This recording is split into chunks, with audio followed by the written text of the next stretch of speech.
Hindi ko kailanman ninais na maging anino sa sarili naming tahanan. Sabi nila, ang utang na loob ay dapat binabayaran ng pasasalamat. Pero paano kung ang hiningi sa akin ay ang puso ko? Noong gabing naramdaman ko ang init ng kanyang kamay, alam kong tinatapon ko na ang lahat. Ang dangal ng aking ina, ang aking kinabukasan, at ang aking kaluluwa. Pero sa loob ng malamig na mansyong iyon, siya lang ang nakakakita sa akin. Kung ikaw ang nasa lugar ko, tatalikod ka ba sa tanging taong nagparamdam sa iyong ikaw ay mahalaga? Kahit ang kapalit nito ay ang puot ng buong mundo. Sinasabi nila na ang utang na loob ay parang ginto. Mahalaga, dapat iniingatan.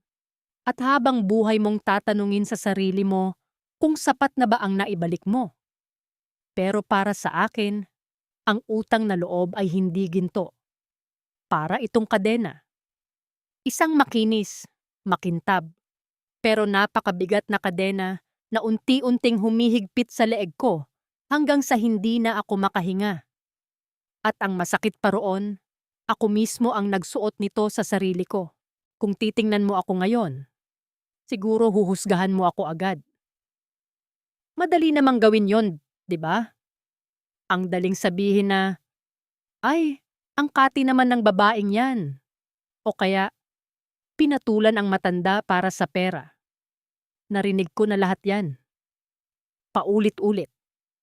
Pero bago mo ituloy ang pag-iisip ng masama, gusto ko lang na pakinggan mo ako. Hindi para humingi ng tawad, kundi para sabihin ang totoo. Kahit ngayon lang, kahit sa huling pagkakataon, nagsimula ang lahat nung bumalik ako sa mansyon ng mga Altamirano pagkatapos kong makagraduate sa kolehiyo. Fresh graduate ako, cum laude sa kursong Business Administration. Dapat sana, masaya ako. Dapat sana, lumilipad ang isip ko sa mga malalaking kumpanya sa Makati. Pero pag uwi ko, ang bumungad sa akin ay ang ubo ng nanay ko, si Nanay Lusing. Naririnig ko pa rin hanggang ngayon ang tunog ng mga tsinelas ni nanay sa mahabang pasilyo ng mansyon. Yung kaladkad ng luma niyang tsinelas na kulay asul, gas-gas na ang talampakan, at yung amoy ng floor wax. Alam mo yung amoy ng pulang floor wax na hinaluan ng kintab at pagod? Yun ang amoy ng pagkabata ko. Habang ang ibang bata naglalaro sa labas, ako, nakaupo sa isang sulok ng dambuhalang kusina ni na Don Severino.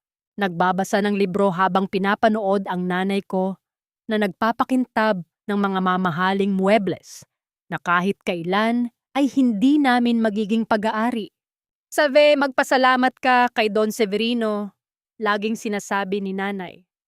Kung hindi dahil sa kanya, wala tayong panggamot sa tatay mo noon. Kung hindi dahil sa kanya, hindi ka makakapagtapos. At nagpapasalamat naman ako. Gabi-gabi, bago ako matulog sa maliit naming kwarto sa likod ng mansyon, yung kwartong kahit anong linis mo ay amoy luma pa rin, nagdarasal ako para sa kanya. Para kay Don Severino. Siya ang aming tagapagligtas. Siya ang Diyos sa loob ng malaking bahay na ito. Pero nung nakatapos na ako, parang may nagbago. Hindi ko maipaliwanag, pero parang lumiit ang mansyon. O baka ako ang lumaki? Nakatitig ako sa diploma ko, tapos titingin ako kay nanay na nagluluto ng paboritong sinigang ni Don Severino. Nakikita ko yung mga daliri niyang magagaspang, yung mga kalyo sa kamay na nakuha niya sa 30 taon ng paglilingkod. At naisip ko, hanggang dito na lang ba kami? Hanggang dito na lang ba ako? Ang anak ng katulong na pinag-aral ng amo, kaya ngayon, kailangang magbayad ng habang buhay na serbisyo. Isang gabi, pinatawag ako ni Don Severino sa library niya. Yung library na yon, puno ng mga librong amoy luma at mahal. May malaking mesa sa gitna na gawa sa mabigat na kahoy ng narra. Pagpasok ko, nandoon siya, nakaupo sa malaking swivel chair na gawa sa leather. 3 bagay ang hindi ko makakalimutan sa sandaling yon. Una, yung tunog ng wall clock. Bawat tiktak, parang sinasabing, huli ka na, Salve. Pangalawa, yung amoy niya, hindi siya amoy matanda. Amoy siyang mamahaling tabako na may halong konting peppermint at luma pero malinis na papel. At pangatlo, yung salamin niya na laging nakababa ng konti sa dulo ng ilong niya kapag nagbabasa siya. Maupo ka, Salve, sabi niya. Ang boses niya, baritono. Malalim, parang nanggagaling sa ilalim ng lupa, pero may kakaibang lambot. Salamat po, Don Severino, sagot ko. Nakayuko ako. Sanay akong nakayuko sa kanya. Ganun naman dapat, di ba? Nabalitaan ko ang tungkol sa iyong mga grado, cum laude. Napakagaling, sabi niya.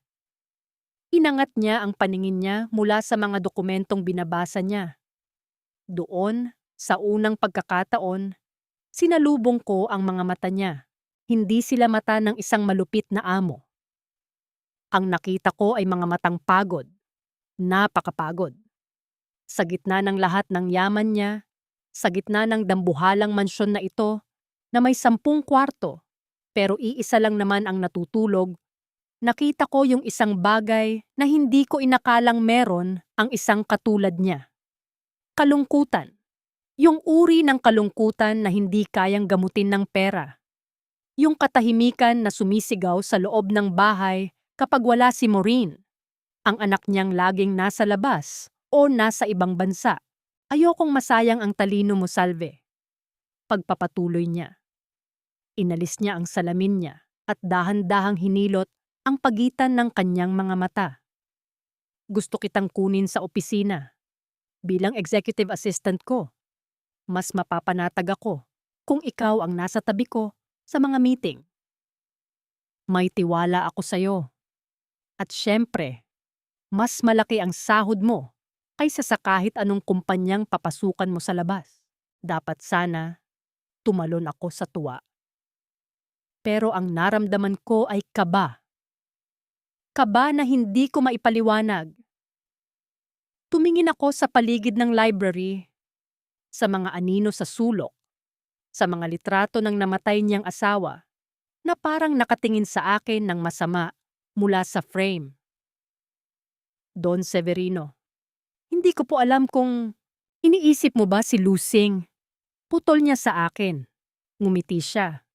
Isang maliit na ngiti na hindi umabot sa mga mata niya. Huwag kang mag-alala. Mananatili kayo rito sa mansyon. Alaga kayo rito. Hindi ba't parang pamilya na rin tayo? Pamilya. Yun ang pinakamapanganib na salitang narinig ko sa buong buhay ko. Kasi kapag pamilya, wala nang hangganan. Kapag pamilya, nakakalimutan mo na kung saan nagsisimula ang trabaho at kung saan nagtatapos ang sarili mo. Sige po, sabi ko. Yun na ang pinakamaikling sagot na naging simula ng pinakamahabang pagkakamali ko. Salamat po, Don Severino. Tumayo na ako para lumabas. Pero bago ko mahawakan ang doorknob, narinig ko ulit ang boses niya. Salve. Lumingon ako. Po? Salamat. Bakit siya nagpapasalamat sa akin? Ako ang dapat magpasalamat, di ba? Ako ang mahirap. Ako ang tinutulungan. Pero nung gabing yon, habang naglalakad ako pabalik sa maliit naming kwarto sa likod, ramdam ko na hindi trabaho ang hiningi niya sa akin. May iba pa. Isang bagay na hindi ko pa kayang pangalanan noon, pero ramdam na ramdam ng murang isipan ko. Pagdating ko sa kwarto, nakita ko si nanay na nakatulog na sa upuan habang nagtatahi ng butas na medyas. Ang payat-payat na ni nanay. Sa ilalim ng bumbilya na madilaw ang ilaw, mukha na siyang bahagi ng mga lumang muebles ng mga Altamirano. At doon, nanumpa ako sa sarili ko. Gagawin ko ang lahat para hindi maging katulad ni nanay. Hinding-hindi ako magiging anino lang sa bahay na ito. Pero tadhana nga naman, no? Minsan, sa sobrang takot mong maging anino, mas pinipili mong yakapin ang kadiliman. Kinabukasan, nagsimula ang unang araw ko sa opisina ni Don Severino. At doon ko napagtanto na sa labas ng mansyon, sa ilalim ng mga fluorescent lights ng Makati, si Don Severino ay hindi lang isang Don. Siya ay isang lalaki. Isang lalaking may kapangyarihang magpabagsak ng kumpanya sa isang tawag lang, pero hindi kayang kontrolin ang sarili niyang pangungulila. At ako ang naging tanging bagay na nakakakita sa kanya sa gitna ng lahat ng tao. Hindi ko alam na nung mga sandaling yon, may isang pares ng mata na pala ang nakamasid sa amin mula sa malayo. Isang pares ng mata na puno ng puot at inggit. Si Maureen. Kakauwi lang niya galing Singapore nung hapon na yon. At sa unang pagtatagpo ng mga tingin namin sa hallway, alam ko na. Alam ko na ang utang na loob na ito ay hindi lang pera ang magiging kabayaran. Tanga ko talaga. Kung alam ko lang noon na ang unang pag-akyat ko sa sasakyan niya ang magiging simula ng pagbagsak ko, sana ay tumakbo na lang ako palayo. Sana ay hinayaan ko na lang na maging mahirap kami habang buhay. Pero huli na. Ang unang botones ng polo niya na hindi nakasara nung gabing yun. Yun ang unang hakbang ko sa impyerno na parang langit.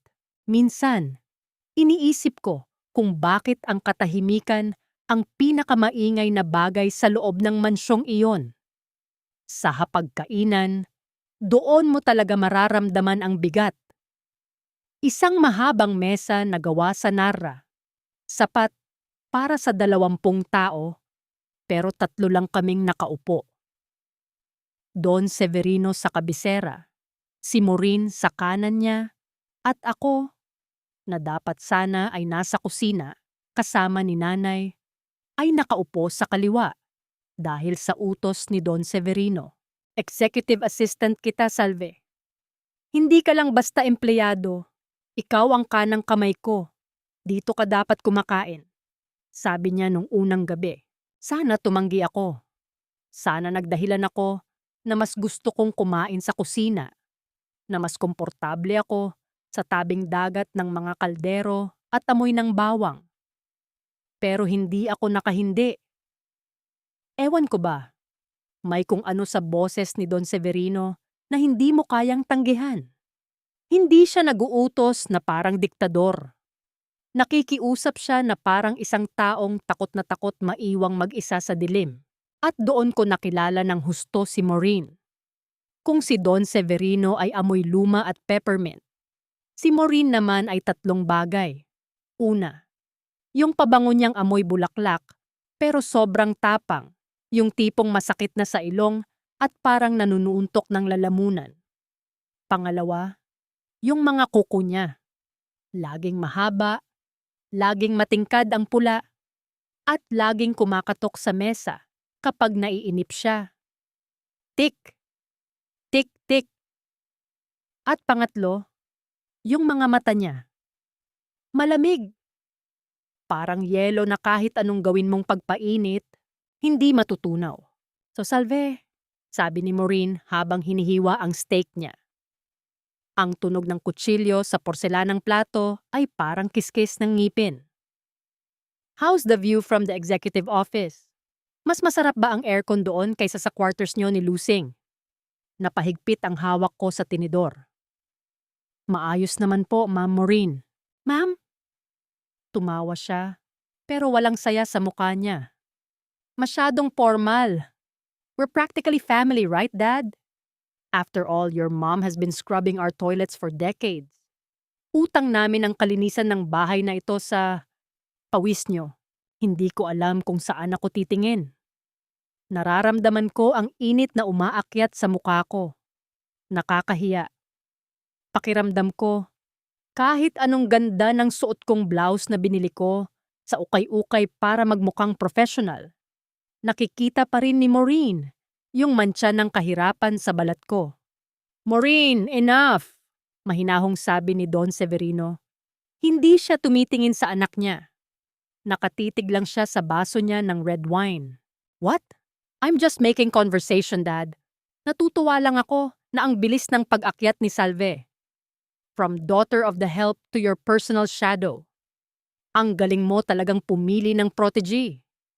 O baka naman, iba ang pinoprotektahan mo? Binitawan ni Don Severino ang baso niya. Ang tunog ng pagtama ng kristal sa kahoy ay nagpatahimik sa buong kwarto. Kahit yung mga katulong na naglalakad sa background, tumigil. Salve is a cum laude graduate. She is more qualified than most of the managers in my company, sabi ni Don Severino. Ang boses niya ay kalmado, pero may talim na parang labaha. Treat her with respect, or at least treat my decisions with respect. Tumingin sa akin si Don Severino. At doon, sa harap ng anak niya, sa harap ng lahat, ngumiti siya sa akin. Hindi yung ngiting pang-amo, ngiting nakikiramay. Isang segundong tingin na nagsasabing, pasensya ka na sa kanya, nandito ako. Bakit ba ang bilis ng tibok ng puso ko nung sandaling yun? Hindi ba dapat nagagalit ako? Hindi ba dapat nasasaktan ako sa mga sinabi ni Maureen? Pero nung ipinagtanggol ako ni Don Severino, pakiramdam ko, ako ang pinakamahalagang tao sa buong mundo. At yun ang lason na dahan-dahang pumasok sa sistema ko. Ang lason na nagsasabing, sige lang, kahit itakwil ka ng lahat basta nandoon siya. Pagkatapos ng hapunan, nagpaalam ako para pumunta sa garden. Kailangan kong huminga. Ang bigat sa loob ng bahay. Ang ganda ng hardin ng mga Altamirano sa gabi. Puno ng mga night-blooming jasmine. Yung tinatawag nating dama de noche, mabango, pero nakakahilo. Naramdaman ko ang presensya ng isang tao sa likod ko. Hindi ko na kailangang lumingon. Alam ko ang amoy niya. Pasensya ka na kay Maureen, sabi ni Don Severino. Tumabi siya sa akin sa balkonahe. Nakatingin din siya sa malayo. Okay lang po, Don Severino. Sanay na po ako. Mahinang sagot ko. Hindi ka dapat nasasanay sa pambabastos, Salve. You are special. Hindi ka lang basta anak ng katulong para sa akin. Matagal na kitang pinagmamasdan. Huminto ang mundo ko sa sinabi niya. Matagal na niyang pinagmamasdan? Anong ibig niyang sabihin? Nakita ko kung paano ka nag-aral sa ilalim ng poste ng ilaw nung bata ka pa. Nakita ko kung paano mo tinalikuran ang mga laro para lang makatulong sa nanay mo. Napakatapang mo. Pagpapatuloy niya. Humarap siya sa akin sa akin. Minsan, naiinggit ako sa'yo. Naiinggit? Sa akin? Napatawa ako ng konti, pero pilit lang. Wala po akong kahit ano, Don Severino. Kayo, nasa inyo na lahat. Wala sa akin ang lahat, Salve. Ang meron lang ako ay mga gamit. Ang meron lang ako ay mga taong sumusunod sa akin dahil sa takot o dahil sa pera. Pero ang tunay na buhay, ang tunay na init, wala ako nun. Matagal na simula nung huling may tumingin sa akin bilang isang tao at hindi bilang isang bangko. Inabot niya ang kamay ko. Isang maliit na hawak. Ang mga daliri niya ay magaspang pero mainit. Hindi ko binawi ang kamay ko. Dapat ay binawi ko. 'Di ba? Dapat ay tumakbo ako pabalik sa kwarto namin ni nanay at nagtago sa ilalim ng kumot. Pero nanatili ako.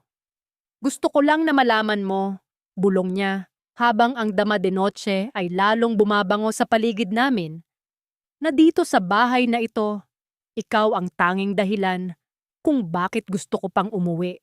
Hindi ko alam kung anong isasagot ko. Parang may nakabara sa lalamunan ko. Ang alam ko lang, sa dilim ng hardin na, yon, hindi ko na siya nakikita bilang matandang amo. Nakikita ko siya bilang isang taong uhaw sa pagmamahal. At ako yung tangang akala ay ako ang magiging tubig niya. Salamat po, Severino, sabi ko. Inalis ko ang Don. Hindi ko alam kung bakit ko ginawa yon. Siguro dahil sa bugso ng damdamin. O siguro dahil gusto ko ring malaman kung anong pakiramdam na maging kapantay niya. Sandaling tumahimik. Ang hangin ay malamig. Pero ang balat ko ay parang nagbabaga. Salamat, Salve, sagot niya. Pero ang katahimikan ay nabasag nung narinig namin ang tunog ng shutter ng kamera mula sa itaas na palapag. Mabilis akong tumingala, pero wala na akong nakita kundi ang anino ng kurtina sa kwarto ni Maureen na dahan-dahang huminto sa paggalaw. Kumalas ako sa hawak niya. Kailangan ko na pong pumasok. Naglakad ako ng mabilis. Halos tumatakbo na ako. Ang puso ko ay parang tambol na hindi humihinto. Pagpasok ko sa quarters namin, nakita ko si nanay na naghihintay sa akin. May hawak siyang isang baso ng gatas. Oh, Salve, bakit hingal na hingal ka? At bakit namumula ang mga pisngi mo? Tanong ni nanay. Ang mga mata niya ay puno ng pag-aalala. Yung pag-aalala ng isang inang alam na may masamang mangyayari bago pa man ito maganap. Wala po, Nay. Napabilis lang ang lakad. Pagsisinungaling ko. Yun ang unang pagkakataon na nagsinungaling ako kay nanay habang nakatingin sa mga mata niya. At hindi yun ang huli. Nung gabing yon, hindi ako nakatulog. Nakatingin lang ako sa kisame. Iniisip ang init ng kamay ni Don Severino.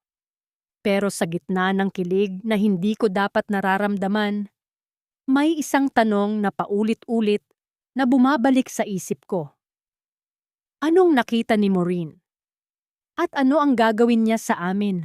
Hindi ko alam na nung mga sandaling yon, nagsimula na ang orasan bitik, tik, tik, tik. Isang maling galaw ko lang. Babagsak ang lahat. Pero sa kabila ng takot, may isang bahagi ng puso ko na gustong bumalik sa garden. Gustong marinig ulit na ako ay espesyal. Tanga ko talaga. 'Di ba? Akala ko, pag-ibig na yun. Hindi ko alam mo, yun na pala ang tali na bibitay sa akin sa huli. At ang masama, habang hinihigpitan ng tali, nakangiti pa rin ako. Inakala ko na ang opisina sa Makati ang magiging ligtas kong lugar. Akala ko, sa likod ng mga dambuhalang salamin, natanaw ang buong syudad. At sa ilalim ng mga puting fluorescent lights, magiging executive assistant lang ako. Pero mali ako. Dahil sa bawat pagsara ng pinto ng opisina ni Severino, nawawala ang ingay ng mundo. At ang tanging naririnig ko na lang ay ang sarili kong kaba. May 3 bagay na laging nandoon sa opisina niya, na hanggang ngayon, kapag naaalala ko, ay nagpapatayo ng balahibo ko. Una, yung malamig na pakiramdam ng glass table niya sa mga palad ko kapag naglalapag ako ng dokumento. Pangalawa, yung paraan ng pag-aayos niya ng kurbata, laging medyo tabingi, na parang sinasadya niya para may ayusin ako. At pangatlo, yung tunog ng sapatos ko. Yung mumurahing sapatos na binili ko sa palengke na lumalagutok sa makintab na sahig ng opisina niya na tila nagpapaalala sa bawat hakbang ko. Hindi ka nararapat dito, Salve. Hindi ka kabilang dito. Isang gabi, inabot kami ng 8:00 sa opisina. May hinahabol kaming banyagang investor. Pagod na ako. Ang mga mata ko ay parang nilalagyan ng buhangin sa sobrang antok. Salve, stop! Mahinang sabi ni Severino habang nakatingin sa akin mula sa kanyang mesa. Hindi ka na makapag-focus. Let's call it a day. Malapit na po ito, sir. Don Severino, sabi ko. Pilit na inaayos ang mga papel. Tumayo siya at lumapit sa akin. Hinawakan niya ang balikat ko. Isang simpleng hawak, pero parang may kuryenteng dumaloy sa likod ko. Ramdam ko ang bigat ng kamay niya. Ang init na tumatagos sa manipis kong blouse.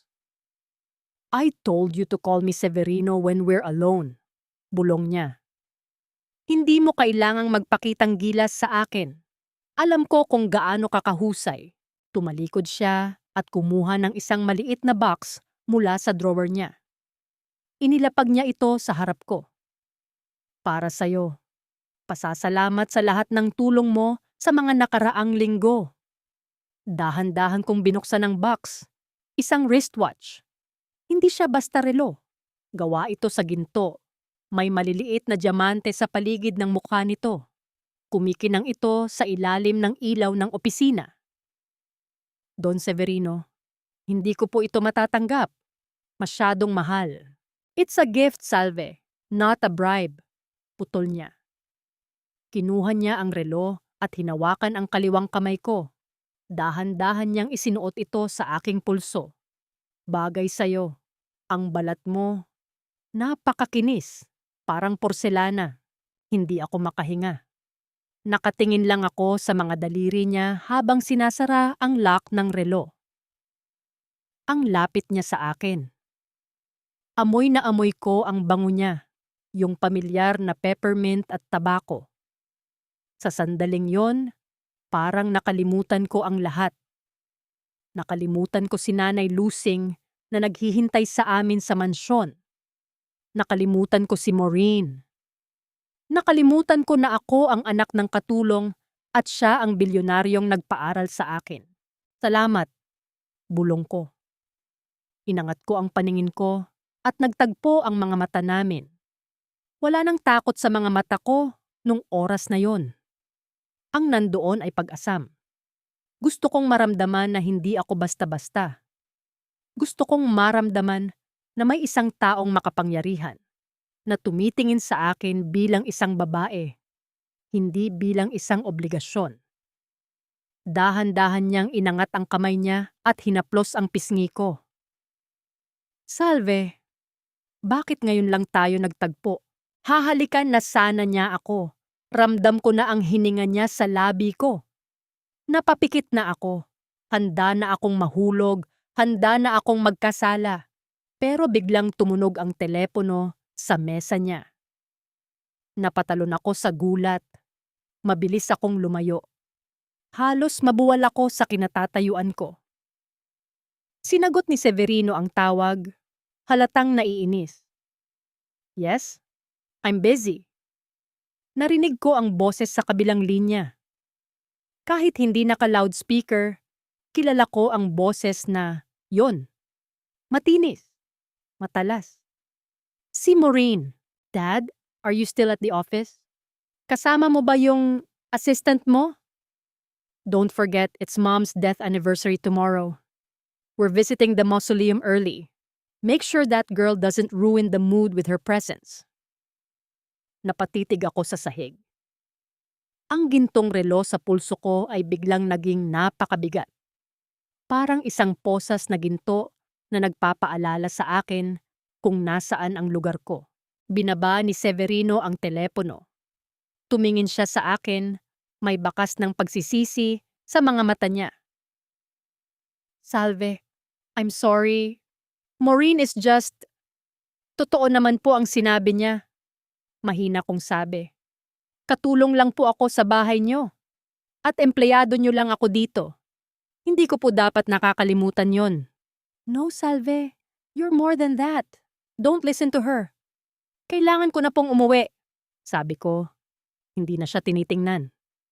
Kinuha ko ang bag ko at mabilis na lumabas ng opisina. Habang pababa ako sa elevator, nakatingin lang ako sa refleksyon ko sa salamin. Nakikita ko yung relo. Kumikinang ito, pero sa isip ko, nakikita ko yung mga mata ni Maureen nung hapunan.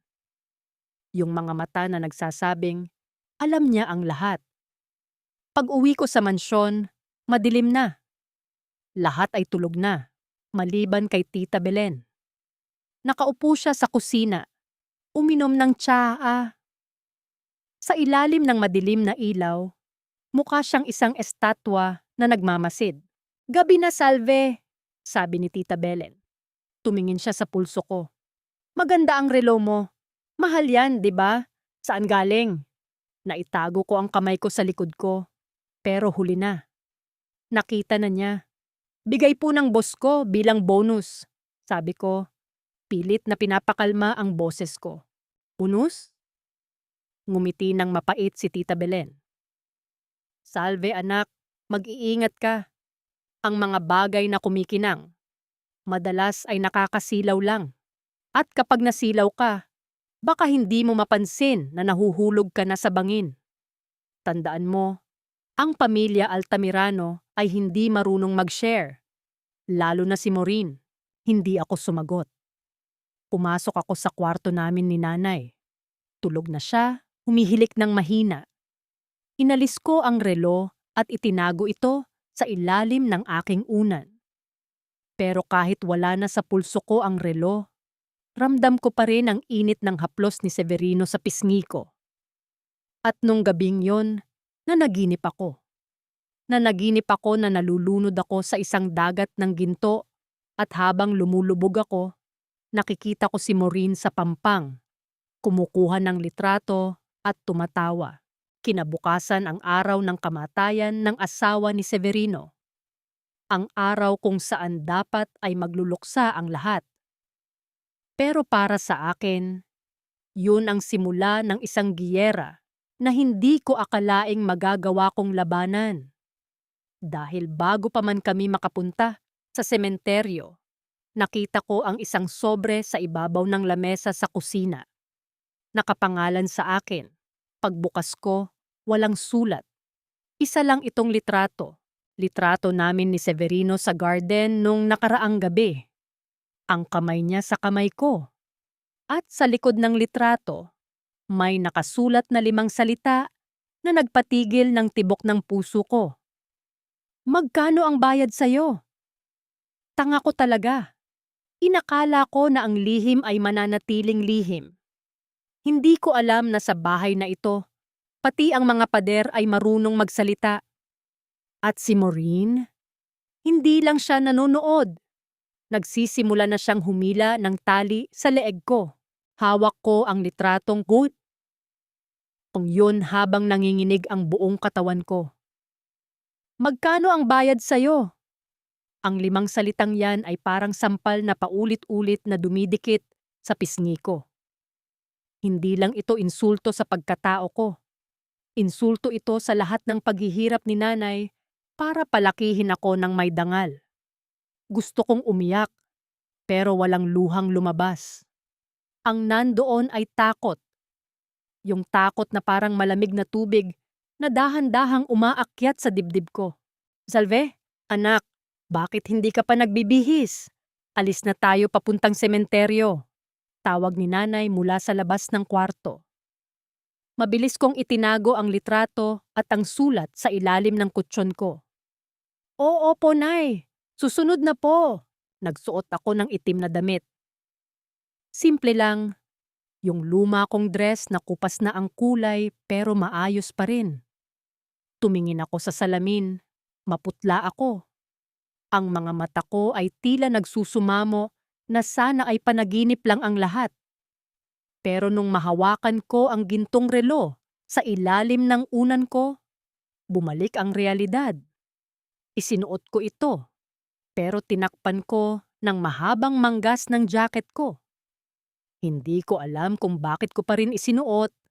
Siguro dahil sa takot na baka hanapin ni Severino o siguro dahil sa tanging bagay ito na nagbibigay sa akin ng pakiramdam na may halaga ako.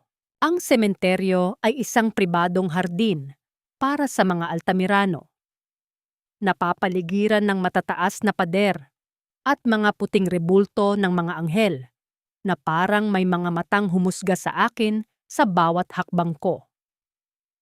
Ang amoy ng mga sariwang bulaklak, lily, roses, at orchids ay humahalo sa amoy ng mainit na semento at kandila. Nakakahilo. Nakatayo ako sa likuran, kasama ni Nanay at Tita Belen. Sa harap, nandoon si Severino at Maureen. Nakatalikod sila sa amin, nakaharap sa dambuhalang puntod na gawa sa mamahaling marmol. Ang pangalan ng asawa ni Severino ay nakaukit doon sa ginto. Isabel Altamirano. Pinanood ko si Severino. Nakayuko siya, ang mga balikat niya ay tila bumabagsak sa bigat ng alaala. Sa tabi niya si Maureen ay tuwid na tuwid ang tayo. Nakasuot ng itim na belo na bahagyang tumatakip sa kanyang mukha. Pero kahit may belo, alam kong nakatingin siya sa akin. Ramdam ko ang talim ng titig niya kahit hindi kami magkaharap. Pagkatapos ng dasal, lumapit si Maureen sa amin. Naglalakad siya na parang isang reyna na bibisita sa kanyang mga alipin. "Lusing, Tita Belen, salamat sa pagsama," sabi ni Maureen. Ang boses niya ay malambot, masyadong malambot, na parang asukal na may lason sa loob. "At ikaw, Salve, ang sipag mo naman. Pati ba sa sementeryo, kailangan mo ring buntutan ang daddy ko?" "Maureen, assistant ko siya," singit ni Severino na lumapit na rin sa amin. Pagod ang mukha niya at may bahid ng lungkot sa kanyang mga mata. "I know, Dad. I'm just impressed. Hindi ba, Salve?" Lumapit pa sa akin si Maureen. Amoy na amoy ko ang tapang ng pabango niya, yung amoy na nanununtok ng lalamunan. "Ang galing mong mag-adjust. Mula sa paglilinis ng sahig. Ngayon, nasa tabi ka na ng pinakamakapangyarihang lalaki sa kumpanya. I wonder, ano pa ang kaya mong gawin para makaakyat sa taas?" "Maureen, tama na yan," banta ni Severino. Pero mahina lang. Hindi niya kayang magalit ng husto sa anak niya sa harap ng puntod ng asawa niya. Biglang hinawakan ni Maureen ang braso ko. "Ang init mo yata, Salve. Nilalagnat ka ba? O baka naman kinakabahan?" Dahan-dahan niyang hinila ang manggas ng jacket ko. Gusto kong umiwas. Gusto kong tumakbo. Pero parang napako ang mga paa ko sa semento. At doon, sa gitna ng sementeryo, sa harap ng puntod ng kanyang ina, nakita ni Maureen ang gintong relo sa pulso ko. Nakita ko ang pagbabago sa mukha niya. Ang kunwaring ngiti ay napalitan ng isang ekspresyon na hindi ko malimutan, halong pandidiri at tagumpay. "Oh, what a beautiful watch," bulong ni Maureen. Sapat lang para marinig naming dalawa. "Alam mo ba, Salve, niregalo yan ni Dad kay Mommy nung ika-25 anniversary nila. Pero hindi na niya naisuot dahil namatay siya bago sumapit ang araw na yon. Sabi ni Dad, itatago niya yan para sa taong karapat-dapat na pumalit sa pwesto ni Mommy." Nanigas ang buong katawan ko. Tumingin ako kay Severino. Umiwas siya ng tingin. Nakita ko ang pamumula ng kanyang leeg. Alam niya. Alam niya kung gaano kabigat ang ibinigay niya sa akin.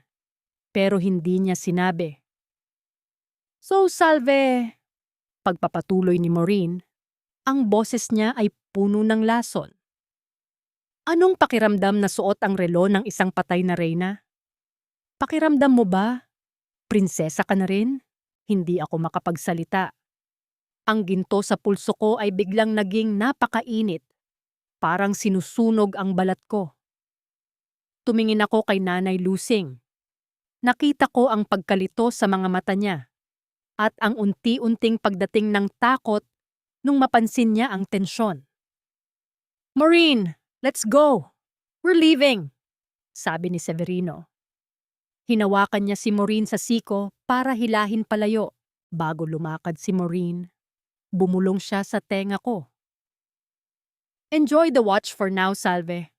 Dahil bago matapos ang linggong ito, sisiguraduhin kong pati ang balat mo ay gugustuhin mong talupan para lang mawala ang dumi na ginagawa mo sa pamilya ko." Umalis sila.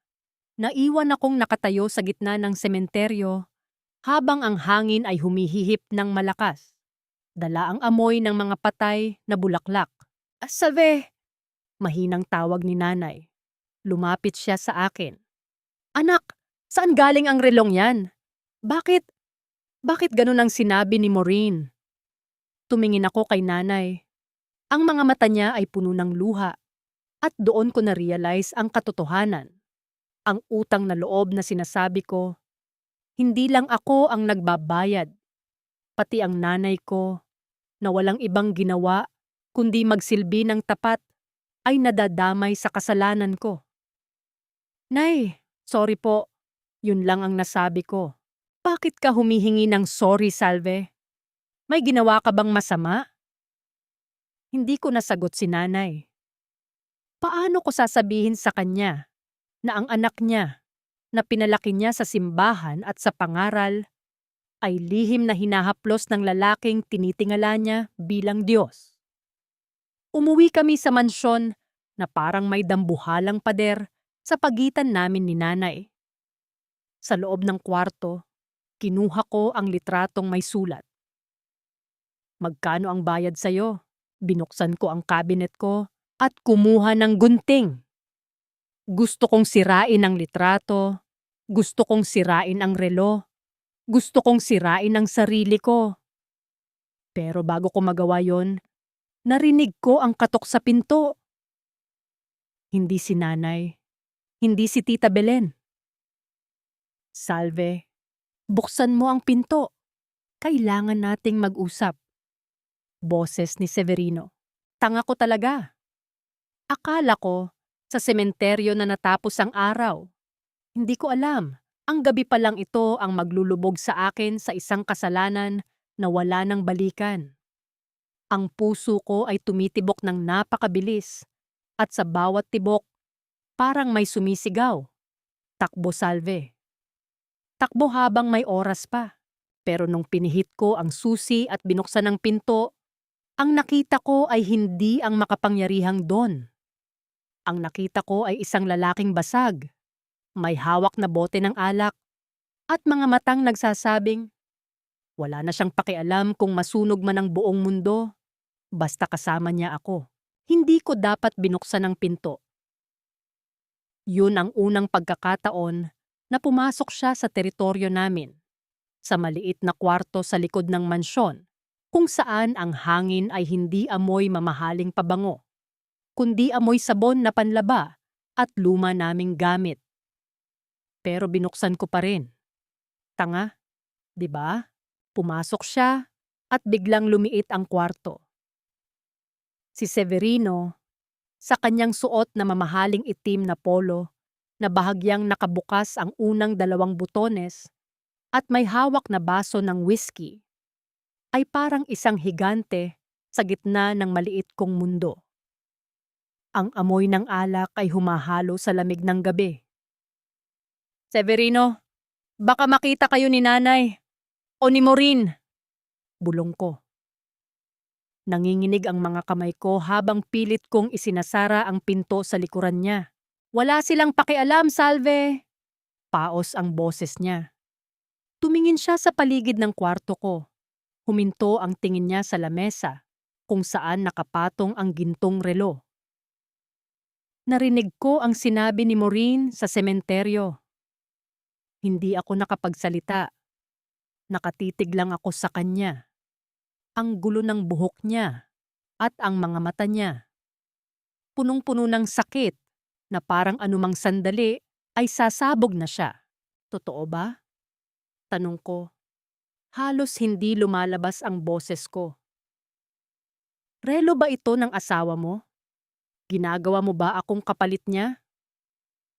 Uminom siya mula sa baso, diretso sa lalamunan, bago sumagot. Ibinigay ko yan sa'yo dahil ikaw lang ang tanging bagay sa buhay ko ngayon na nagbibigay sa akin ng dahilan para gumising. Hindi kita ginagawang kapalit ni Isabel, Salve. Si Isabel ay alaala na lang. Pero ikaw ay buhay. Ikaw ay narito. Lumapit siya sa akin. Ramdam ko ang init na nanggagaling sa katawan niya. Sa maliit na espasyong yon, wala akong matakbuhan. Wala akong mapagtataguan. Natatakot ako, Severino, sabi ko. At totoo yon. Takot na takot ako. Hindi lang kay Maureen, kundi sa nararamdaman ko. Ang sabi sa sulat, magkano raw ang bayad sa akin? Tingin nila sa akin, binabayaran mo lang ako para sa... Huwag mong sabihin yan! Bigla niyang hinawakan ang magkabilang balikat ko. Hindi mahigpit, pero mariin. Walang halaga ang lahat ng yaman ko kumpara sa nararamdaman ko kapag kasama kita. Salve, makinig ka. Iiwan ko ang lahat. Ang kumpanya, ang mansyon, pati si Maureen. Kung kailangan, basta huwag mo lang akong iiwan. Baliw na siya. Yun ang naisip ko. Ang isang makapangyarihang lalaki na tulad niya, nakikipag-usap sa isang anak ng katulong na parang ang buhay niya ay nakadepende sa akin. At doon, sa gitna ng dilim at amoy ng alak, hinalikan niya ako. Hindi ito yung halik na napapanood sa pelikula. Hindi ito matamis. Mapait ito. Lasang whiskey, lasang pagsisisi, at lasang panganib. Pero kahit alam kong mali, kahit alam kong sinusunog ko na ang tulay pabalik sa dati kong buhay, tumugon ako. Ipinulupot ko ang mga kamay ko sa leeg niya. Hinayaan kong malunod ako sa init niya. Sa sandaling yun, nakalimutan ko ang lahat. Nakalimutan ko ang litrato. Nakalimutan ko ang pananakot ni Maureen. Ang tanging totoo lang ay ang mabilis na tibok ng puso ko at ang bigat ng katawan ni Severino na nakakakugum na nakasandal sa akin. Fade to black. Nagising ako madaling araw na. Wala na si Severino sa kwarto, pero amoy ko pa rin siya sa unan ko. May iniwan siyang piraso ng papel sa tabi ng relo. Mag-impake ka. Aalis tayo bukas ng gabi. Isama mo ang nanay mo. Dadalhin ko kayo sa isang lugar na walang makakahanap sa atin. Napaiyak ako. Akala ko, ito na yung solusyon. Akala ko, makakatakas na kami sa impyernong ito. Pero nung tumayo ako para uminom ng tubig, napansin kong bukas ng bahagya ang pinto ng kwarto ko. Lumabas ako sa hallway, tahimik ang lahat. Pero nung mapadaan ako sa tapat ng kwarto ni Nanay Lusing, narinig ko ang isang mahinang hikbi. Sumilip ako. Nandoon si Nanay, nakaluhod sa harap ng altar niya. Pero hindi siya nagdarasal. May hawak siyang isang sobre. Ang sobreng may litrato namin ni Severino. At sa tabi niya, nakatayo si Maureen.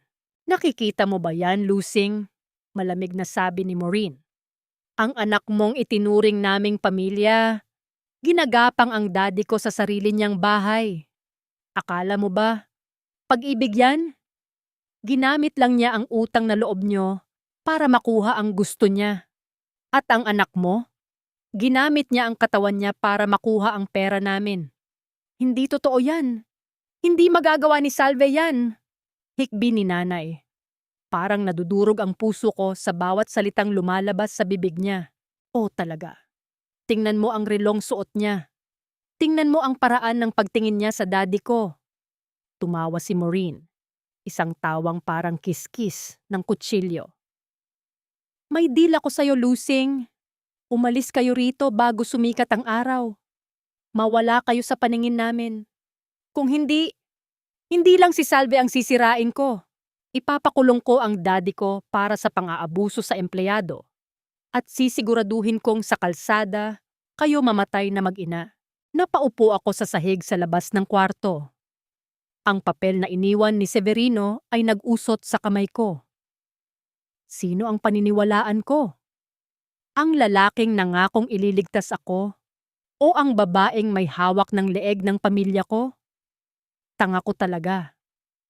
Inakala ko na ang pag-ibig ay sapat na para itama ang mali. Hindi ko alam, ang bawat halik ni Severino ay may katumbas na luha mula sa nanay ko. At nung gabing yun, habang nag-aagaw ang dilim at liwanag, kailangan kong mamili.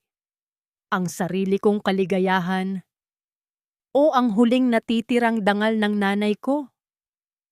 Pero bago ako makapagpasya, may narinig akong malakas na kalabog mula sa itaas. Isang sigaw na nagpatahimik sa buong mansyon. Boses yon ni Severino. At kasunod nun ay ang tunog ng pagkabasag ng kristal. Nagsimula na ang dulo. At alam ko, wala nang makakaligtas sa amin. Tumakbo ako. Hindi ko na inisip kung nakayapak lang ako o kung gulo-gulo pa ang buhok ko.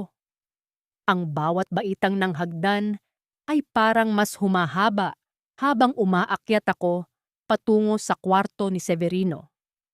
Ang puso ko parang gustong kumawala sa dibdib ko. Hindi dahil sa pagod, kundi dahil sa kilabot. Pagdating ko sa itaas, bumungad sa akin ang bukas na pinto ng master bedroom. At doon, sa gitna ng marangyang kwarto na puno ng mga antigong gamit, nakita ko siya. Nakasubsob si Severino sa sahig, malapit sa kanyang mesa. Nagkalat ang mga piraso ng basag na kristal mula sa decanter ng whiskey. Ang amoy ng alak ay mas matapang dito, mas masakit sa ilong. Pero ang mas nagpatigil sa hininga ko ay ang makitang hawak niya ang kanyang dibdib, habang ang mukha niya ay namumula at hirap na hirap siyang huminga. "Severino!"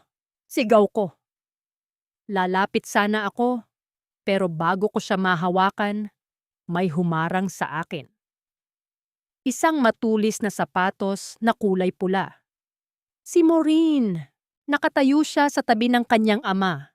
Kalmado, malamig ang mga mata, at may hawak na cellphone. Hindi siya tumatawag ng ambulansya.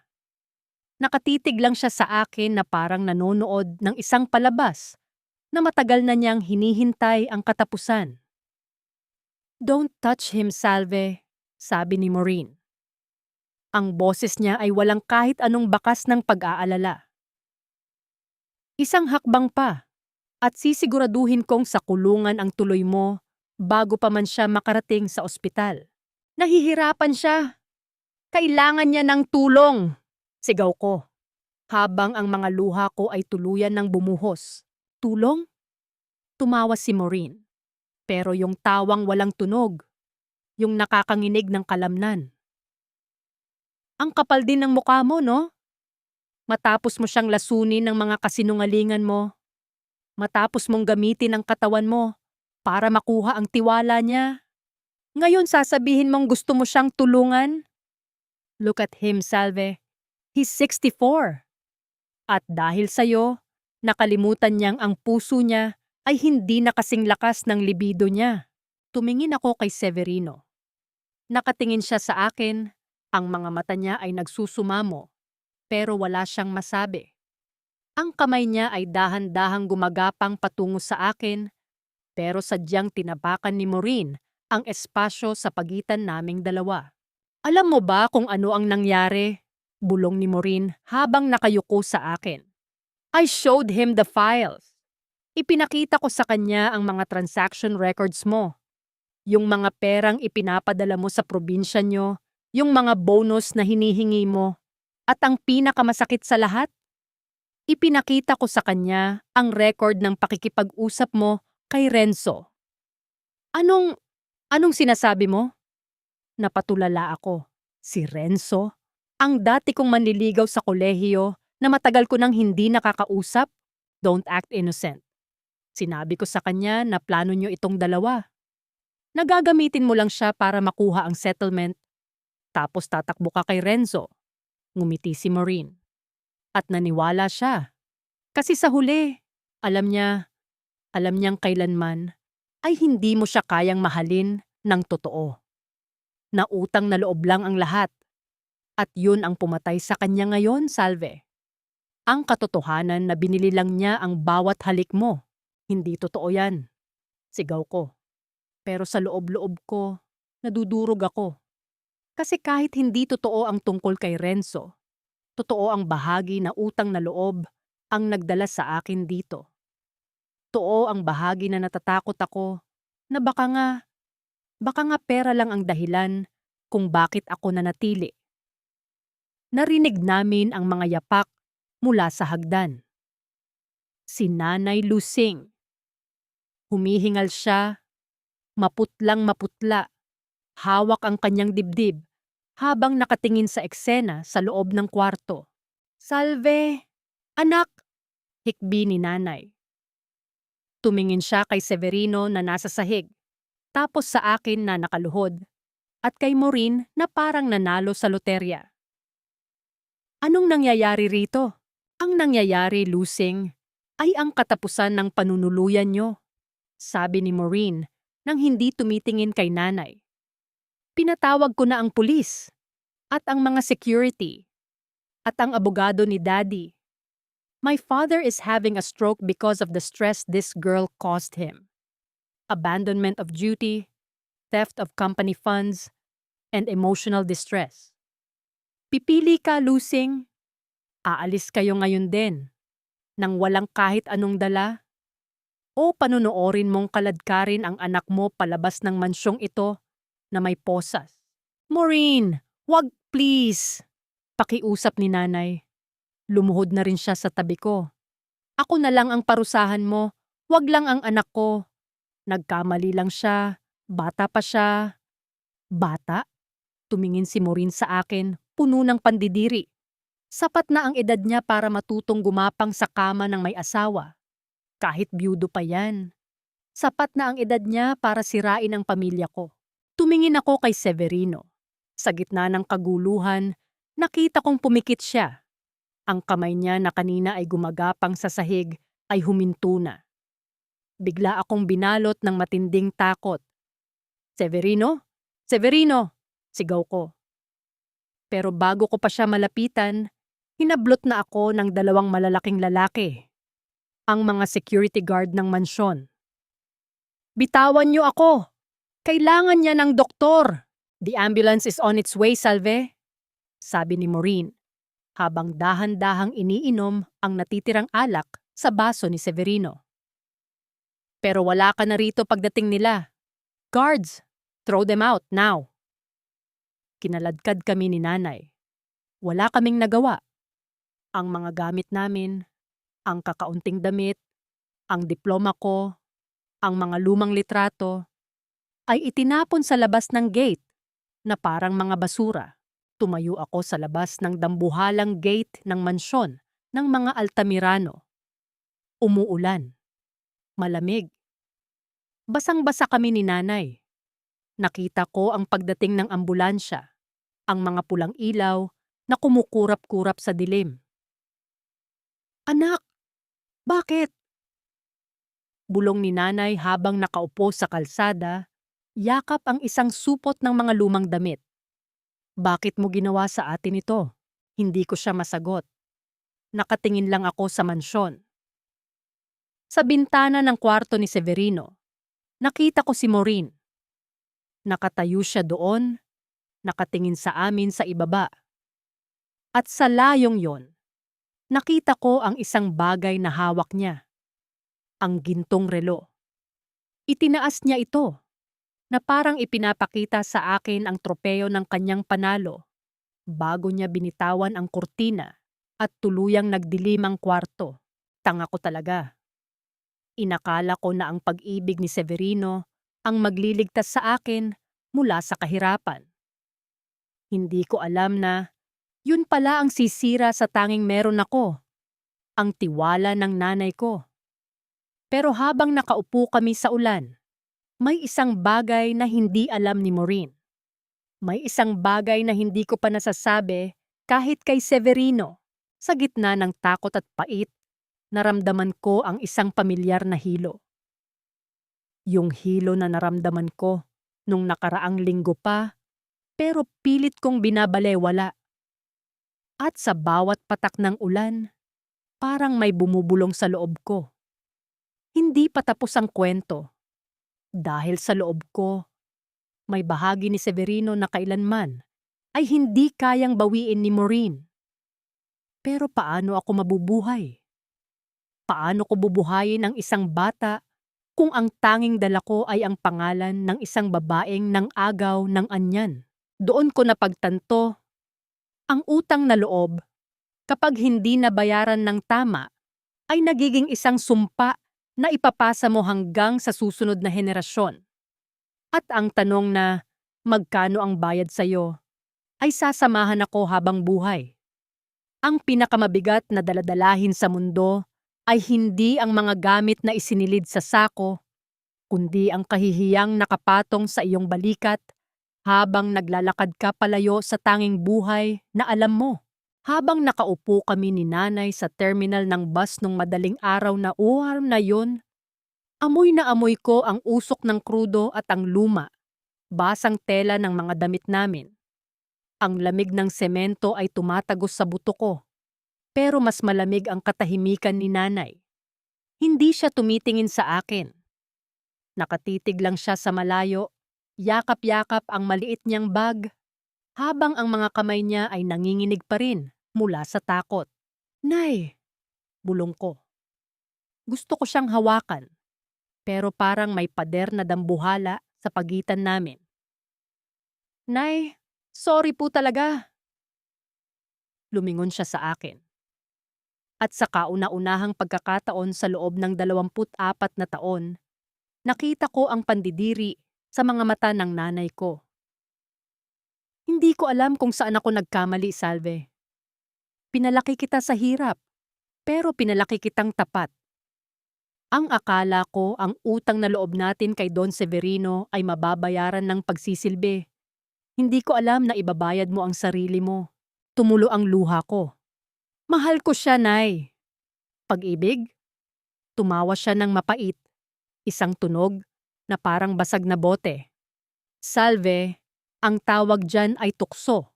At ang tawag sa atin ngayon ay mga pulubi. Dahil sa ginawa mo, hindi lang trabaho ang nawala sa akin. Nawala rin ang dangal ko sa harap ng pamilya Altamirano. Paano ko pa sila titingnan? Paano ako babalik sa probinsya natin na dala ang balitang ang anak ko ay kinaladkad palabas dahil sa pakikipagrelasyon sa amo? Hindi ako nakasagot. Sumakay kami ng bus patungong Cebu. Doon, may malayong kamag-anak si nanay na handang tumanggap sa amin sa isang maliit na baryo malapit sa dagat. Sa loob ng 10 oras na biyahe, nakatingin lang ako sa bintana. Nakikita ko ang sarili ko sa refleksyon ng salamin. Maputla, talunan, at mag-isa. Ang gintong relo ay wala na, pero ang bawat segundong lumilipas ay nararamdaman ko pa rin sa pulso ko. Tik, tik, tik. Doon sa Cebu, nagsimula kami sa wala. Isang maliit na kubo na may butas ang bubong, amoy alat ng dagat, at sahig na kawayan. Ang cum laude na diploma ko, walang silbi doon. Walang kumpanya sa gitna ng mga niyugan at palaisdaan. Nagtrabaho ako sa isang maliit na tindahan ng tuyo sa palengke. Araw-araw, ang mga kamay ko ay amoy isda at asin. Ang balat ko na dati ay hinahaplos ni Severino ay naging magaspang at sunog sa araw. At doon din lumaki ang sikreto ko. Nung ika-4 na buwan, hindi ko na naitago. Ang dating patag kong tiyan ay nagsimulang bumukol. Sa harap ng lumang salamin sa aming kubo, hinahaplos ko ang sarili ko. Isang buhay. Isang bahagi ni Severino na dala-dala ko sa gitna ng kahirapan. Nalaman ni nanay. Wala siyang sinabi, pero narinig ko ang hagulgol niya nung gabing yon habang nakatalikod siya sa akin. Hindi na niya ako kinakausap. Nagpapatuloy ang buhay namin na parang mga estranghero sa ilalim ng iisang bubong. Ang tanging nag-uugnay sa amin ay ang bigat ng pagkakamaling hindi na pwedeng bawiin. Isang hapon, habang nag-aayos ako ng mga paninda, may tumigil na itim na sasakyan sa harap ng palengke. Isang sasakyang hindi kabilang sa lugar na yon. Makintab, mahal, at nakakatakot. Bumaba ang isang lalaki. Hindi siya ang matikas na don na kilala ko. Nakaupo siya sa isang wheelchair na itinutulak ng isang nurse. Ang kalahati ng kanyang muka ay bahagyang nakalaylay. Bakas ng stroke na tumama sa kanya nung gabing pinalayas kami. Pero ang mga mata niya, nung magtagpo ang paningin namin, naramdaman ko ang lahat ng sakit at pangungulila na pilit kong ibinaon sa limot. Salve! Hirap niyang bigkasin ang pangalan ko. Paos, garalgal, pero nandoon pa rin ang lambot na nagpahulog sa akin noon. Severino, bulong ko. Binitawan ko ang hawak kong timba ng tuyo.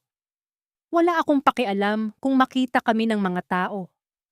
Wala akong pakialam kung ano ang isipin nila. Lumapit ako sa kanya. Lumuhod ako sa harap ng wheelchair niya. Hinawakan niya ang kamay ko. Ang kamay kong magaspang at amoy isda.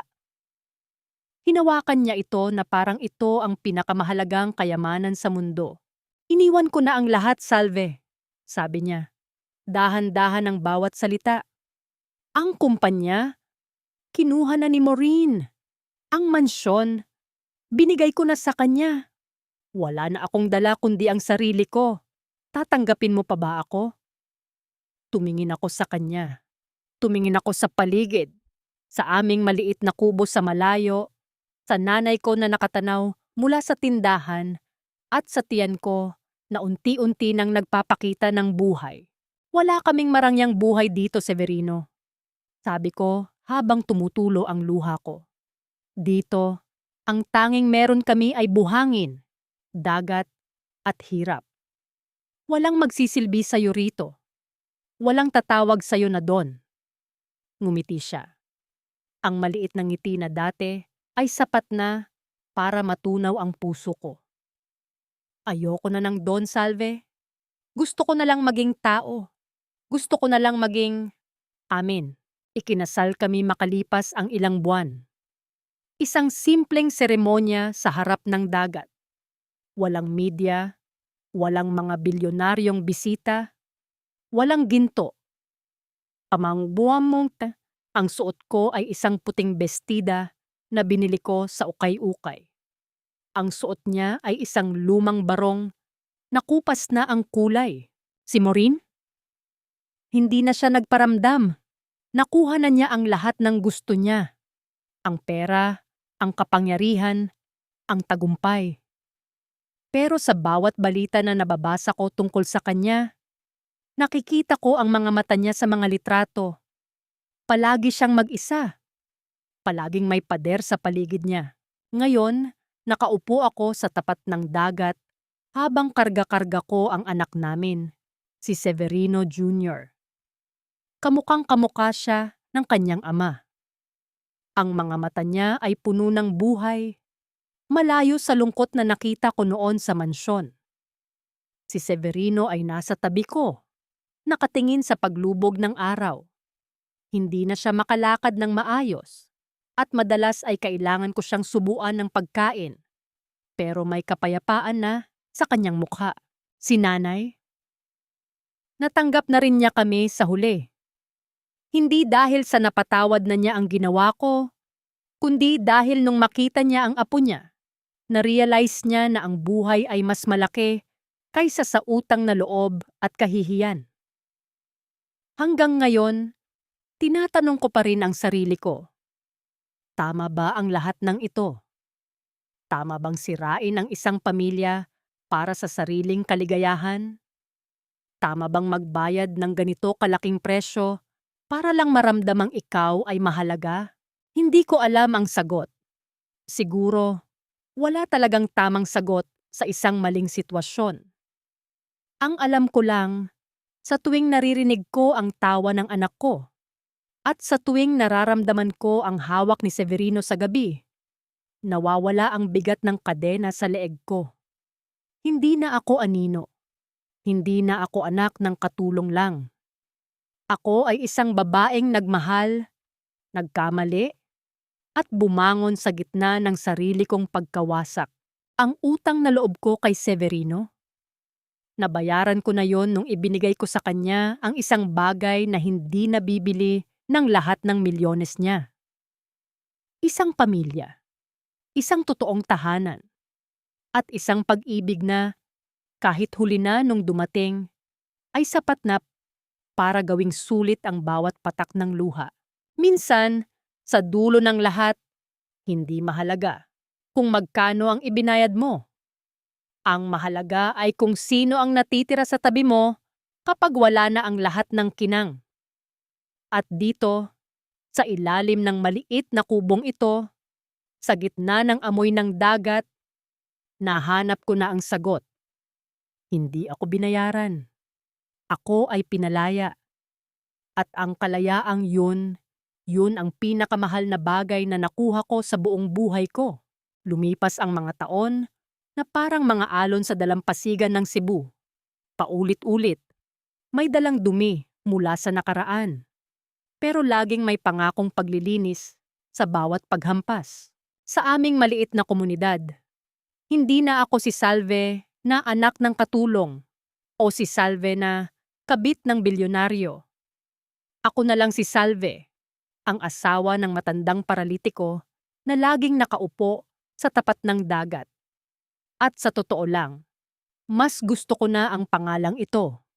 Dito, ang bawat kulubot sa mukha ni Severino ay hindi ko nakikita bilang tanda ng katandaan, kundi bilang mapa ng lahat ng sakripisyong hinarap naming dalawa para lang makarating sa dulo ng mundong ito. Pero huwag kayong magkakamali. Hindi naging madali ang lahat. May mga gabi pa rin na nagigising akong basang-basa ng pawis, nananaginip na kinakaladkad kami ng mga gwardya ni Maureen palabas ng mansyon. May mga gabi na tinitingnan ko si Nanay Lusing habang nagluluto siya ng hapunan. At nakikita ko pa rin ang bahagyang pagyukod ng kanyang mga balikat. Isang pasaning hindi ko alam kung kailan mawawala. Isang hapon, habang naglalaro si Severino Jr. sa buhanginan, may dumating na liham. Hindi ito galing sa abogado, hindi rin ito galing sa kumpanya. Galing ito kay Maureen. Walang sobre. Isang pirasong papel lang na may kalakip na litrato. Litrato ni Maureen sa isang marangyang gala. Suot ang mga alahas ng kanyang ina. Nakatayo sa gitna ng mga makapangyarihang tao sa Manila. Pero sa gitna ng lahat ng kinang na yon, ang mga mata niya, tuyo. Parang mga uling na matagal nang nawalan ng apoy. Ang sulat ay maikli lang. 5 salita na parang nanggaling sa kabilang buhay. Nakuha ko na ang lahat. Nung mabasa ko yon, hindi ako nagalit. Hindi ako natakot. Sa halip naramdaman ko ang isang matinding awa. Awa para sa isang babaeng nakuha nga ang mansyon, ang bilyones at ang kapangyarihan. Pero nawalan naman ng ama. Nawalan ng pamilya. Nawalan ng kakayahang magmahal nang walang hinihintay na kapalit. Sino yan, Salve? Tanong ni Severino mula sa kanyang wheelchair. Hirap na siyang makakita ngayon, pero matalas pa rin ang pakiramdam niya. Wala, Severino. Sabi ko sabay punit sa papel. Isang anino lang mula sa nakaraan. Hayaan na natin siyang mamuhay sa dilim. Lumapit ako sa kanya at hinawakan ko ang kanyang kamay. Ang mga daliri niya ay malamig na. Pero sa tuwing nagtatama ang aming mga balat, nararamdaman ko pa rin yung kuryenteng naramdaman ko nung unang gabi sa garden. Yung kuryenteng nagsasabing kahit mali ang lahat ng ito, sa mata ng tao, sa puso namin, ito lang ang tanging bagay na totoo. Salve! Bulong niya. Ang boses niya ay parang hinihingal na hangin. May pagsisisi ka ba? Tumingin ako sa anak namin na tumatakbo patungo sa amin, tawa ng tawa habang may hawak na shell. Tumingin ako kay nanay na lumabas ng kubo para tawagin kami para maghapunan. At tumingin ako sa kanya, sa lalaking nagbigay sa akin ng lahat, sa pamamagitan ng pagkawala ng lahat sa kanya. Wala, Severino, sagot ko.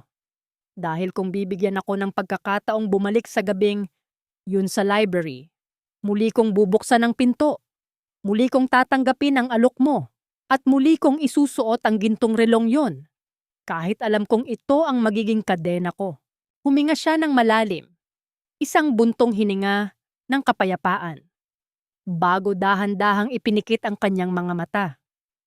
At sa sandaling yon, alam ko na. Alam ko na ang kwento namin ay hindi matatapos sa isang trahedya. Matatapos ito sa isang tahimik na pagtanggap. Sa inyong mga nakikinig sa akin ngayon, alam kong marami kayong gustong itanong. Siguro iniisip nyo, anong klaseng babae ito? Ipinagpalit ang lahat para sa isang matandang lalaki? O kaya naman, dapat lang sa kanya ang maghirap sa dulo? Hindi ko kayo masisisi. Pero bago nyo tapusin ang audio na ito, gusto ko lang iwanan ang isang tanong na hanggang ngayon ay hindi ko pa rin masagot para sa sarili ko. Kung ikaw ang nasa posisyon ko, kung ikaw ang taong buong buhay na itinuring na anino, at biglang may dumating na liwanag na nangakong ikaw ang magiging sentro ng kanyang mundo, kaya mo bang tumalikod? Kaya mo bang piliin ang tama kung ang mali lang ang tanging paraan para maramdaman mong ikaw ay buhay? Hanggang ngayon, hindi ko alam kung ako ba ang biktima o ako ang salarin sa kwentong ito. Siguro, pareho. Pero sa dulo ng araw, kapag madilim na ang paligid at tanging tunog lang ng dagat ang naririnig ko, isa lang ang alam kong totoo. Ang utang na loob ay pwedeng bayaran. Ang pera ay pwedeng kitain. Pero ang pagkakataong makita ang sarili mo sa mga mata ng ibang tao, yun ang bagay na kailanman ay hindi mo kayang tatalikuran. Kahit pa ang kapalit nito ay ang sarili mong langit na parang impyerno. Ako si Salve, at ito ang aking pagtatapat. Isang kwento ng bawal na pag-ibig, ng pagkakamali, at ng isang buhay na nahanap ang kapayapaan sa gitna ng sarili nitong unos. Salamat sa pakikinig. At sana ay huwag niyo akong husgahan nang hindi niyo muna tinitingnan ang sarili niyo sa salamin. Dahil sa dulo, lahat tayo ay may lihim na utang na loob na hindi natin alam kung paano babayaran. Isang umaga, hindi na siya nagising. Tahimik lang ang lahat. Walang dula, walang sigawan, walang ambulansyang may naghahabulang ilaw. Ang tanging naririnig ko lang ay ang banayad na hampas ng alon sa pampang at ang tilaok ng manok sa kapitbahay. Nakahiga lang siya doon, ang muka ay parang nakatingin sa malayo. Parang may nakitang maganda sa kabilang panig na hindi ko pa kayang sipatin. Hinawakan ko ang kamay niya. Matigas na. Malamig.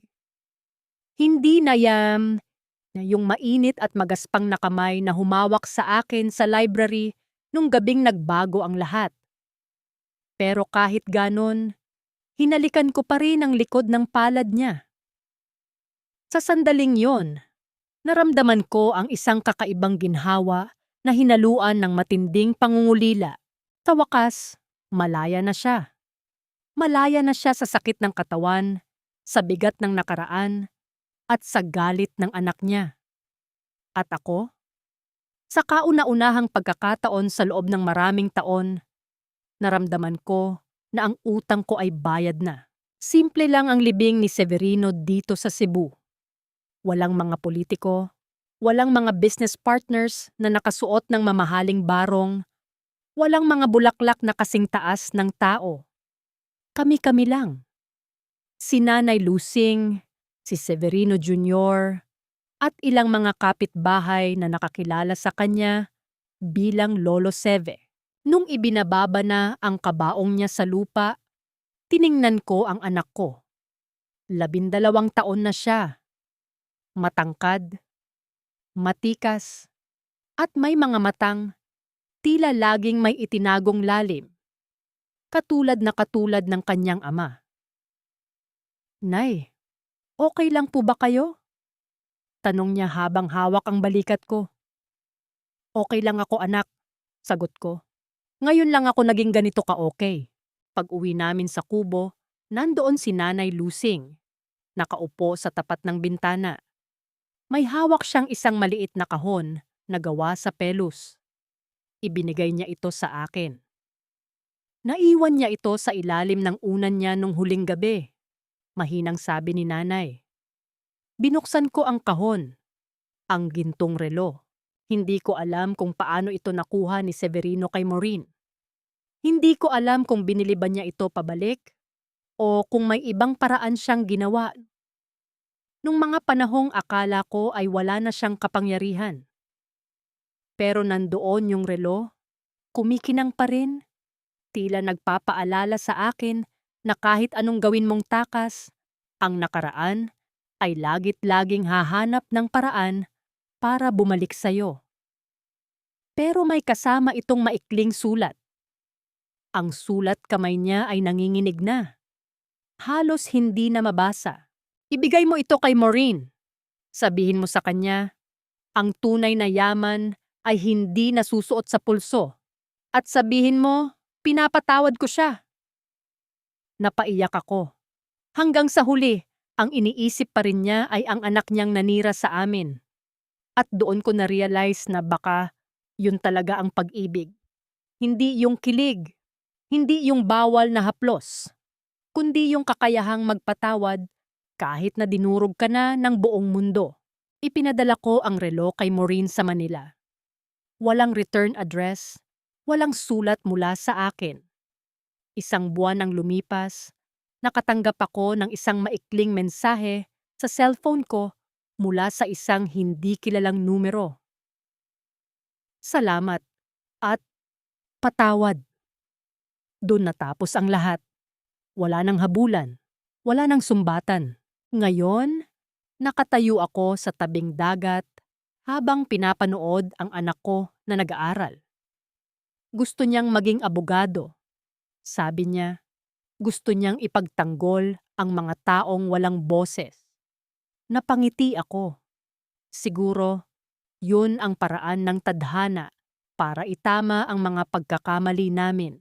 Minsan, kapag gabi at tahimik ang paligid, kinakausap ko pa rin si Severino sa isip ko. Tinatanong ko siya kung masaya ba siya doon. Tinatanong ko siya kung nahanap na ba niya ang kapayapaan na hindi ko lubos na naibigay nung narito pa siya. Hindi siya sumasagot, syempre. Pero sa tuwing humihihip ang malamig na hangin mula sa dagat, pakiramdam ko ay hinahaplos niya ang buhok ko. Tanga ko ba nung una? Oo. Nagkasala ba ako? Sobra. Pero sa huli, ang buhay ay hindi tungkol sa kung gaano ka naging perpekto. Tungkol ito sa kung paano mo dinala ang sugat mo hanggang sa maging peklat na lang ito. Isang tanda na minsan kang lumaban, minsan kang nagmahal, at minsan kang naging totoo sa gitna ng mundong puro pagkukunwari. Ang bawal na pag-ibig ay parang apoy. Pwedeng magpainit sa'yo sa gitna ng ginaw pero pwedeng tumupok sa buong buhay mo. Maswerte ako dahil kahit abo na lang ang natira, natutunan kong gamitin ang abong yon para patubuin ang isang bagong buhay. Hanggang dito na lang ang kwento ko. Hindi ito fairy tale. Walang happily ever after na nakasulat sa mga bituin. Pero dito sa maliit kong sulok ng mundo, sa piling ng dagat at ng mga mahal ko sa buhay, sapat na ito. Higit pa sa sapat. Paalam, Severino. At salamat sa lahat. Sa sakit, sa ligaya, at sa pagpili sa akin nung mga panahong ako mismo ay hindi ko kayang piliin ang sarili ko. Abangan ang susunod na kwento. Maraming taon na ang lumipas, pero may mga hapon pa rin na kapag tumatama ang sikat ng araw sa mga tuyong dahon ng niyog, bumabalik ako sa mansyon. Hindi na bilang ang takot na babaeng kinaladkad sa ulan, kundi bilang isang taong marami nang naintindihan tungkol sa buhay. Ang anak ko, si Junior, ay nakatapos na rin sa wakas. Hindi siya naging abogado gaya ng unang pangarap niya, kundi naging isang guro. Sabi niya, gusto raw niyang turuan ang mga bata sa baryo namin na ang bawat pagkakamali ay may pagkakataon para sa pagwawasto. Tuwing nakikita ko siyang nagtuturo, nakikita ko ang pagbabago ng tadhana. Ang apelidong Altamirano na dati ay simbolo ng kapangyarihan at takot sa Manila, dito sa Cebu, ay naging simbolo ng malasakit at dunong. Isang araw, habang nag-aayos ako ng mga gamit sa aming munting tahanan, may nahanap akong isang lumang sobre sa ilalim ng aking baul. Ito yung sobreng ibinigay ni Severino bago siya pumanaw, yung may lamang mga dokumento na hindi ko pag-aanong nasusuri noon dahil sa tindi ng lungkot. Pagbukas ko, hindi lang pala yun basta mga papel. May kalakip itong isang sulat legal. Isang kasulatan na nagsasabing bago pa man kami lumisan ng Manila, naglagak na siya ng isang trust fund para sa anak ko. Hindi ito galing sa kumpanya, kundi mula sa kanyang personal na ipon na hindi kayang galawin ni Maureen. Naiyak ako habang binabasa yon. Kahit sa gitna ng kanyang pagkakastroke, kahit sa gitna ng pagbagsak ng kanyang imperyo, siniguro niya na hindi kami magugutom. Siniguro niya na ang anak namin ay magkakaroon ng kinabukasan na hindi nakadepende sa awa ng iba. Salamat, Severino, bulong ko sa hangin. Salamat sa huling pagkakataon. Alam nyo, sa edad kong ito, marami na akong nakitang mga babaeng katulad ko. Mga babaeng nahulog sa tukso. Mga babaeng nabulag ng pangangailangan. At mga babaeng hanggang ngayon ay nagtatago pa rin sa dilim ng kanilang mga sikreto. Gusto ko silang yakapin. Gusto ko silang sabihan na hindi pa tapos ang mundo. Ang bawal na pag-ibig ay hindi lang isang label na ibinibigay ng lipunan para tayo ay husgahan. Minsan, ito ay isang pagsubok, isang apoy na susunog sa lahat ng dumi sa ating pagkatao para lumitaw ang tunay nating halaga. Naranasan ko ng maging kabit. Naranasan ko ng tawaging gold digger. Naranasan ko ng itakwil ng sarili kong ina. Pero sa dulo ng lahat ng yon, nahanap ko ang sarili ko. Nahanap ko ang isang salve na hindi na kailangan ng kahit anong gintong relo para maramdamang siya ay mahalaga. Tinitingnan ko ang aking mga kamay. Kulubot na sila. Magaspang. At may mga batik ng katandaan. Pero ang mga kamay na ito ang nag-alaga sa isang bilyonaryong nawalan ng lahat. Ang mga kamay na ito ang nagpalaki sa isang batang naging pag-asa ng aming baryo. At ang mga kamay na ito ang humahawak ngayon sa huling pahina ng aking kwento ng may katatagan. Si Maureen ay balita ko'y nag-asawa rin sa huli. pero nauwi rin sa hiwalayan. Minsan naiisip ko, sana ay nahanap din niya ang kapayapaang nahanap ko rito sa Cebu. Sana ay naintindihan niya na ang mansyon ay bahay lang at ang tunay na tahanan ay nasa puso ng mga taong nagmamahal sa'yo ng walang kondisyon. Sa inyong mga nakikinig, lalo na sa inyong mga nanay, mga lola, at mga babaeng may daladalang mabigat na krus sa inyong mga balikat. Sana ay maging aral sa inyo ang buhay ko. Huwag kayong matakot magkamali, pero huwag din kayong matakot harapin ang mga kahihinatnan nito. Ang buhay ay hindi isang tuwid na daan. Puno ito ng mga liko, mga bangin, at mga bawal na landas. Pero hanggat may tibok ang iyong puso, laging may pagkakataon para magbago. Ang pag-ibig, bawal man o hindi, ay laging may dalang aral. At ang pinakamahalagang aral na natutunan ko ay ito. Ang tunay na kalayaan ay hindi matatagpuan sa pagtakas sa kasalanan, kundi sa pagtanggap dito at sa paggawa ng tama mula sa mga piraso ng iyong pagkakamali. Dito na nagtatapos ang kwento ni Salve at Severino. Isang kwentong nagsimula sa utang na loob, nabulag ng tukso, nasubok ng tadhana, at natapos sa isang tahimik na dalampasigan kung saan ang tanging naririnig ay ang bulong ng kapatawaran. Muli, ako si Salve, at ito ang aking huling pagtatapat. Salamat sa paglalakbay na kasama ko. Hanggang sa susunod na kwento ng buhay, pag-ibig, at pag-asa. Paalam. Ngayon, sa paglipas ng maraming taon, nakaupo ako rito sa beranda ng aming maliit na bahay, pinapanood ang dahan-dahang pagpikit ng araw sa dulo ng dagat. May hawak akong isang tasang kape at ang usok nito ay humahalo sa malamig na simoy ng hangin. Wala na rin si Nanay Lusing. Pumanaw siya 3 taon matapos mamatay si Severino. Pero bago siya nalagutan ng hininga, hinawakan niya ang kamay ko ng mahigpit. Wala na yung galit sa mga mata niya. Wala na yung pandidiri. Ang tanging nandoon ay ang pagmamahal ng isang inang nakaintindi na sa dulo ng lahat, ang kanyang anak ay tao lang. Marupok, nagkakamali, pero marunong tumayo. Salve, bulong niya sa akin nung huling gabi niya. Huwag mo nang dalhin ang bigat ng nakaraan. Ang utang na loob ay hindi binabayaran ng luha. Binabayaran ito ng isang magandang buhay. At binigyan mo ako nun, dito sa Cebu. Yun ang huling regalong binigay sa akin ni Nanay. Ang aking kalayaan mula sa sarili kong sumpa.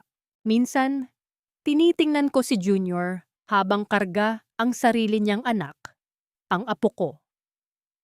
Isang batang babae na ang pangalan ay Isabel.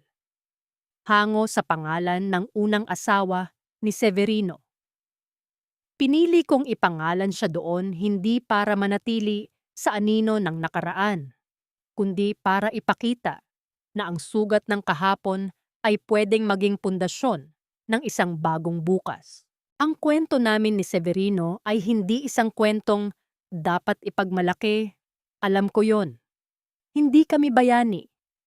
Kami ay 2 taong naligaw sa dilim at nahanap ang isa't isa sa maling paraan. Pero sa bawat haplos na bawal, sa bawat luhang pumatak, at sa bawat sakripisyong hinarap namin, may natutunan ako na hindi kayang ituro ng kahit anong diploma. Natutunan ko na ang tunay na pag-ibig ay hindi yung laging tama. Minsan, ang pag-ibig ay yung pagpili na manatili kahit ang buong mundo ay nakatalikod na sayo. Ang pag-ibig ay yung pagtanggap sa lahat ng peklat ng iyong kapareha at ang pagbuo ng isang buhay mula sa mga guho ng inyong mga pagkakamali. Alam ko, marami sa inyong nakikinig ang may sariling kubong Severino sa buhay. Yung taong nagparamdam sa inyo na kayo ay mahalaga nung mga panahong pakiramdam nyo ay anino lang kayo. Yung taong nagbigay sa inyo ng liwanag, kahit na ang liwanag na yon ay nanggagaling sa isang sunog na kakahuyan. Huwag nyo silang itakwil agad, pero huwag din kayong magpabulag. Ang bawat bawal na pag-ibig ay may presyo. At ang presyong yun ay hindi lang binabayaran ng pera, kundi ng iyong katahimikan, ng iyong dangal, at minsan ng iyong pamilya. Tanungin mo ang sarili mo, handa ka bang magbayad? Handa ka bang harapin ang ulan pagkatapos ng init? Ako, nagbayad ako. Binayaran ko ang bawat segundo ng ligaya ko kay Severino ng maraming taon ng hirap at pagtatago. Pero kung tatanungin niyo ako ngayon, kung pagsisihan ko ba ang lahat, titingnan ko ang dagat. Titingnan ko ang anak ko. Titingnan ko ang payapang puntod ni Severino sa ilalim ng puno ng nara sa likod ng bahay. At sasabihin ko sa inyo ng buong katapatan, hindi. Dahil sa dulo ng lahat, mas mabuti nang nagmahal ka ng mali kaysa hindi ka nagmahal at nanatili ka na lang anino sa buong buhay mo. Dito na talaga nagtatapos ang pagtatapat ni Salve. Ang kape ko ay malamig na at ang gabi ay dahan-dahan nang bumabalot sa mundo. Tapos na ang oras ng pagkukwento. Oras na para sa pananahimik. Sana ay nahanap nyo ang inyong sarili sa kwento ko.